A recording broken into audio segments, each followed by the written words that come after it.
Authorities are actively searching for Nancy Guthrie. 3 individuals have been taken into custody. Law enforcement presence was reported 2 miles from Nancy Guthrie's residence, where local officers, multiple unmarked vehicles, forensics units, and SWAT teams were observed assembling at the scene. Some cases leave a mark on an entire community. Some cases leave investigators scratching their heads. And then there are cases that manage to do both at once. Cases where every new piece of information seems to raise more questions than it answers. Until suddenly, without any warning at all, the fog lifts and everything becomes clear. That is precisely the kind of case Nancy Guthrie's disappearance has become. And at this moment, significant new developments are surfacing that are fundamentally altering the course of this investigation. Federal agents have come back to the place where this mystery began, Nancy Guthrie's home. What they discovered upon their return defied every expectation. There were no signs of the kind of chaos that fills television crime dramas. No flipped furniture, no broken windows, no blood, no struggle. What greeted investigators instead was something that unsettled them far more deeply. A home that appeared not just normal, but perfectly, almost artificially undisturbed. In the world of federal law enforcement, that degree of calm does not offer reassurance. Triggers alarm. The FBI does not go silent without a reason. Agents do not return to a scene they have already processed without cause. Something new has come to light, something powerful enough to reframe every piece of evidence collected before it. But to truly grasp the weight of this new discovery, we must return to where it all began, to the last night Nancy Guthrie was seen, and to the quiet, unseen unraveling that followed. The night Nancy Guthrie vanished gave no indication of what was to come. Nothing about it would have drawn a second glance from anyone nearby. Nothing would have given a family member reason to worry. It was the kind of unremarkable evening that slips from memory because there is simply nothing about it worth holding on to. A meal was eaten. Conversation flowed easily. The night moved along the way it always did, smoothly and without tension. Everyone present that evening has consistently described the mood as light and relaxed. Nancy herself appeared calm and grounded.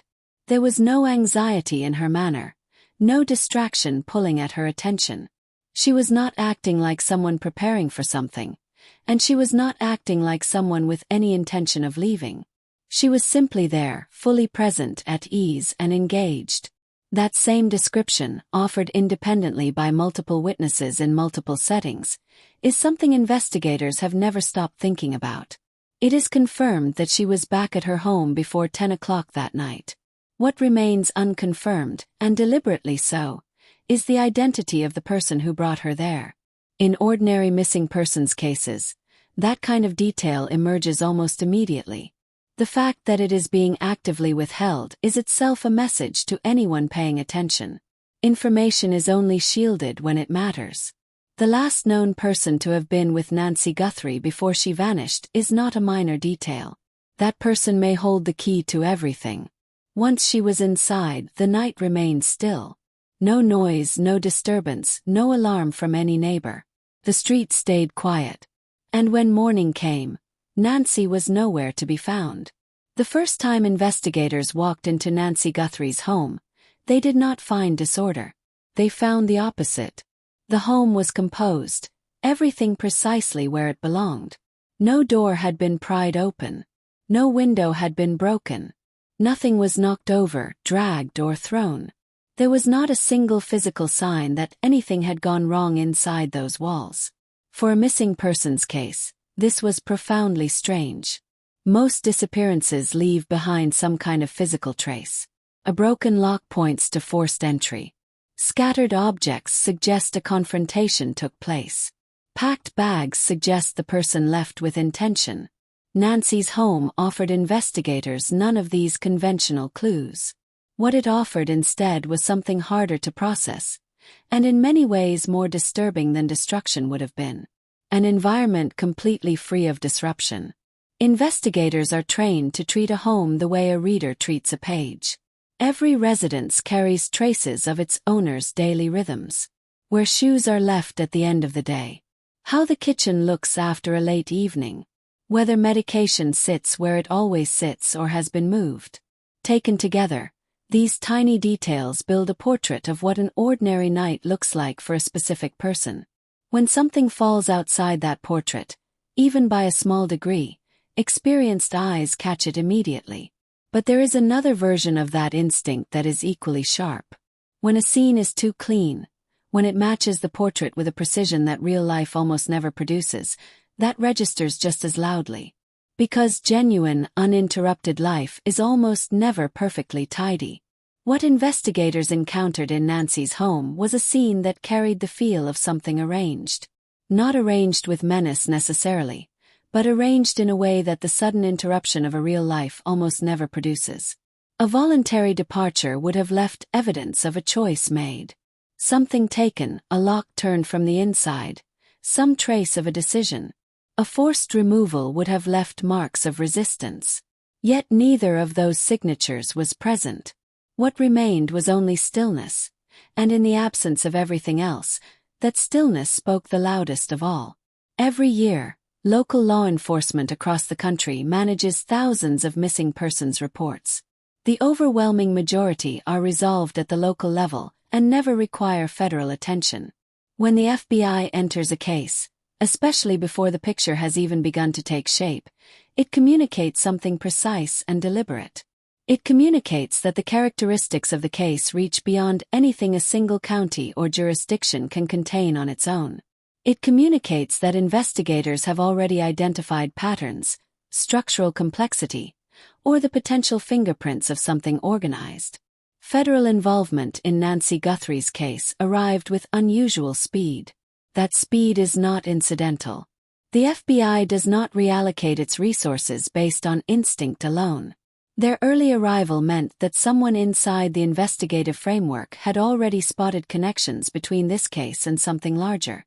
Something that ruled out coincidence. Something that ruled out impulse. There is a fundamental difference in how federal agents and local investigators approach a case. Local investigations tend to anchor themselves in the concrete, the physical scene, the sequence of events, the people who witnessed them. Federal investigations begin further back, at the level of behavior and structure. The questions they ask from the outset are different in kind. Who had the means to be involved? Who had a reason? Who possessed the discipline and the knowledge to carry something off without leaving a trail? These questions do not come from suspicion without basis. They come from a deep well of experience. Experience accumulated through cases where the most incriminating thing of all was the complete absence of anything incriminating. When the FBI became involved, the flow of information surrounding the case began to change in ways that seasoned observers recognized at once. Public updates that had been arriving with some regularity started coming less frequently. Official statements grew careful, then brief, then almost entirely absent. This shift follows a recognizable pattern. When a federal investigation goes quiet, it is not because the work has stopped. It is because the work has reached a depth where transparency would interfere. The silence that descended over this case was not a sign of stagnation. It was a sign of focus, not a wall. Signal. Nancy Guthrie's home was processed once. Agents went through it thoroughly, collected what they needed, and moved on. That is how it is supposed to work. A scene is examined once, properly, and the evidence enters the investigative process. Going back to an already cleared location is not routine. It does not happen because of habit or procedure. It happens because something has shifted. New information has arrived that changes the meaning of what was already seen. Something that appeared to have no significance at the time of the first visit has since become, in the light of what investigators now know, potentially critical. The way the FBI came back to Nancy's home said as much as the fact that they came back at all. There were no announcements. No vehicles lined the street in advance. No press was notified. Agents arrived without fanfare and moved through the property with quiet, methodical focus, the kind that does not belong to urgency but to certainty. This was not a reaction to an emergency. This was the careful, deliberate confirmation of a theory that had been building for some time. When investigators return to a scene in this manner, They are usually there for one of a handful of specific reasons. They may need to verify measurements or spatial details that have taken on new meaning. They may be returning for items that were observed but not taken on the first pass, items that have since become relevant. They may be comparing the physical layout of the space against digital evidence gathered after the initial visit, checking whether what a device captured is consistent with what the room itself allows. Or they may be searching for something they could not have recognized the first time because the first time, they did not yet know what they were looking for. Whatever was found during that return visit, the specific detail that has redirected the entire investigation, has been kept from the public. And that deliberate, carefully maintained silence is perhaps the most telling development yet. Investigators do not go to the trouble of protecting information that carries no consequence. They protect what matters.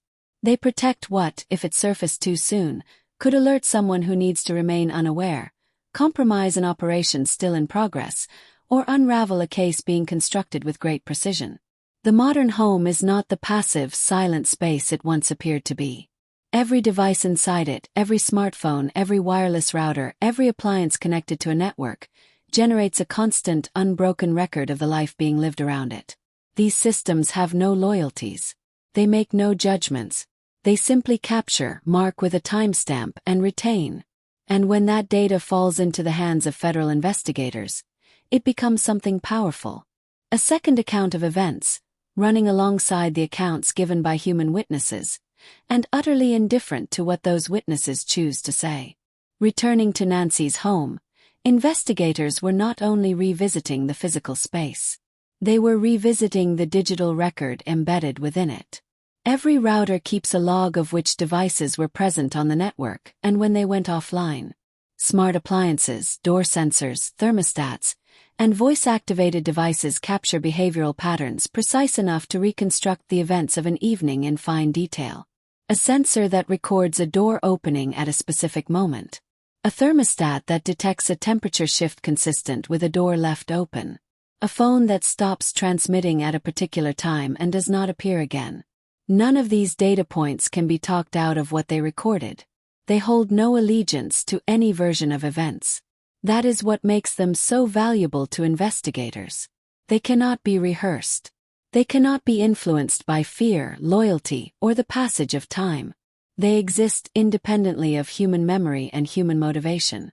And when arranged in the order in which they occurred, they occasionally construct a narrative that stands in direct conflict with the one being offered by the people involved.